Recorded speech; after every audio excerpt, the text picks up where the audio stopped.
আমি খোয়াই জেলার পক্ষ থেকে as a citizen of the country এবং এই জেলার মানুষ হিসাবে মাননীয় মুখ্যমন্ত্রীকে আমি সত্যি অন্তরের থেকে ধন্যবাদ জানাই এবং কৃতজ্ঞতা জ্ঞাপন করছি। কারণ হলো 1963 সাল থেকে ত্রিপুরায় আমরা 11 জন মুখ্যমন্ত্রী পেয়েছি এবং এই 11 জন মুখ্যমন্ত্রীর মধ্যে প্রফেসর ডক্টর মানিক শাহ, যিনি আমাদের বর্তমান মুখ্যমন্ত্রী, উনি এইবার মনে হয় প্রথমবার খোয়াই শহরে, খোয়াই জেলার হেডকোয়ার্টারে 9:30টায় একটা পদযাত্রায় অংশগ্রহণ করেছে। এটা আমাদের অন্তরের মধ্যে থেকে যাবে। খোয়াইবাসীর সমস্ত জেলার মানুষের কাছে এটা শর্টনাট করে লিখিত থাকবে যে উনি আমাদের মাঝে এত সকালবেলায় এসছেন এবং আবারও ধন্যবাদ জানাচ্ছি। বিনয়ী মানুষ, ভেরি সিম্পল, এটা কল্পনাও করা যায় না। আমি অবশ্য ভাবি যে আমরা কাকে দেখেছি মুখ্যমন্ত্রী বলতে আমরা মানিক সরকার মহোদয়কে মুখ্যমন্ত্রী হিসেবে দেখেছি বা আরো অনেক মুখ্যমন্ত্রীদের দেখেছি। But I can tell with my experience, এই যে এত বিনয়ী এবং সিম্পল সাদাসিধে মানুষের সাথে পায়ে হেঁটে উনি কিন্তু সারা খোয়াই মহকুমা পরিক্রমা করেছেন আজকে 5 কিলোমিটার, যেটা ভাবতে অবাক লাগে।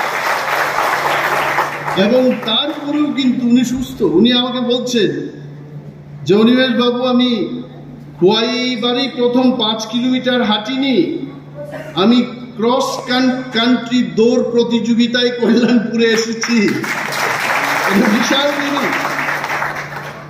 এবং উনাকে কাছে পেয়ে উনার সম্মুখে বক্তব্য করার যে সুযোগটা পেয়েছি, আমাদের ভারতবর্ষের মূল মন্ত্রতে কি হল? আমাদের মূল মন্ত্রই হচ্ছে বিবিধের মাঝে মিলন এবং বৈচিত্র্যের মধ্যে ঐক্য।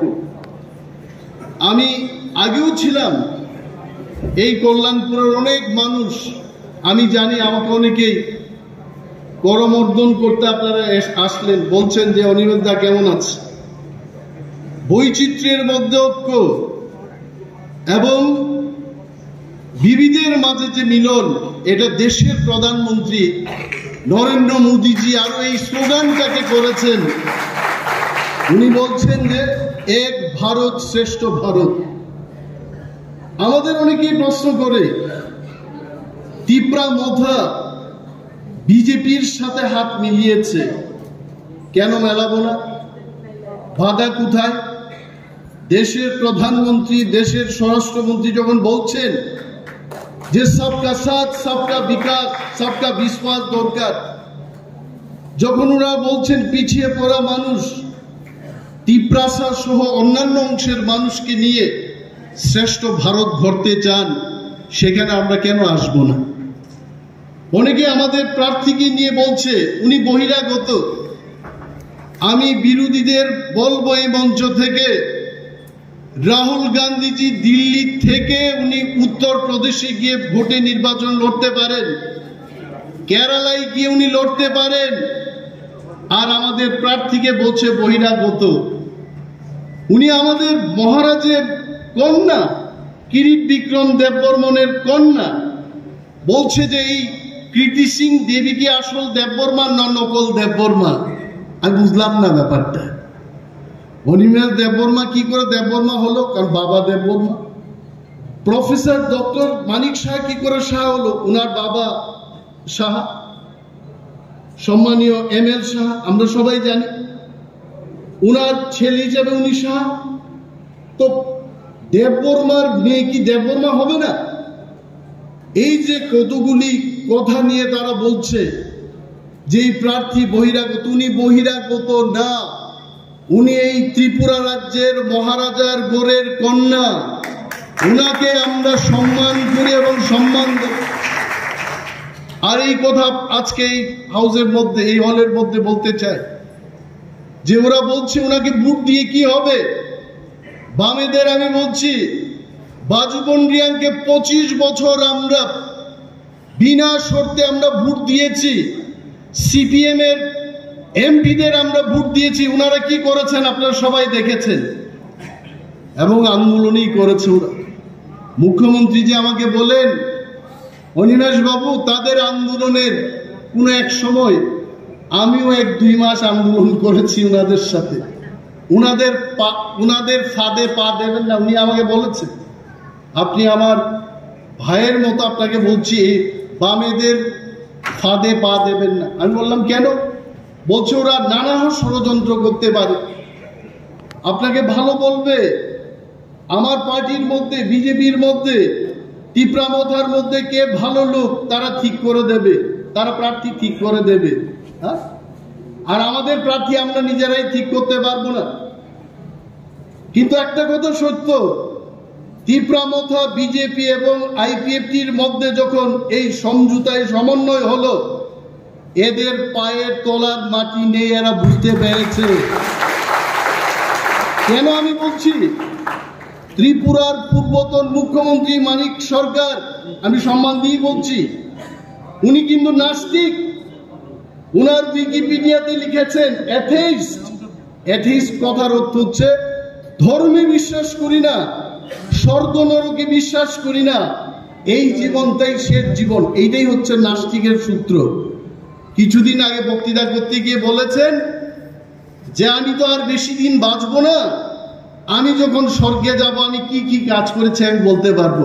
আমি বললাম, এই লোকটা কবে থেকে ধর্মে বিশ্বাসী হতে শুরু করেছেন? আরে স্বর্গে যিনি বিশ্বাস করতেন উনি স্বর্গে যাবেন।